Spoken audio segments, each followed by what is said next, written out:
তো রবিবার যেহেতু আগের দিন রাখি পূর্ণিমা ছিল, তো সেই জন্য আমাদের বাড়িতে সেরকম কিছু রান্না করা হয়নি। তাই জন্য মা সকাল সকাল বাজার থেকে কিছু বাজার করে এনেছিল, আর ভাইদের সবার নিমন্ত্রণ ছিল আমাদের বাড়িতে। নমস্কার বন্ধুরা, আশা করি সবাই ভালো আছো। তো আমি শ্রদ্ধা, আমার একটা নতুন মিনি ব্লগে সবাইকে স্বাগত। সকালবেলা ঘুম থেকে ওঠার পরেই দেখছি যে কারেন্ট নেই, আর রবিবার করে জানো তো আমাদের বাড়ির এখানটায় কারেন্ট থাকছে না।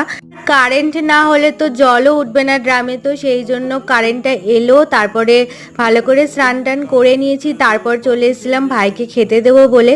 খুব করে সাজিয়ে খেতে দিতে আমার সত্যি খুব ভালো লাগে। তো মা করেছিল আজকে সব তরকারি, আর আমি করেছিলাম ভাজা ভুজো। রান্না করেছিল চিকেন, ডাল আর একটা চচ্চড়ি, আর আমি সব ভাজা ভুজো। ভাইকে খেতে দেওয়ার পর আমরা সবাই খেয়ে নিয়েছিলাম। ভিডিওটা ভালো লাগলে অবশ্যই লাইক, কমেন্ট, শেয়ার আর সাবস্ক্রাইব করো। তো রাতের বেলা খেয়েছিলাম একটু দই।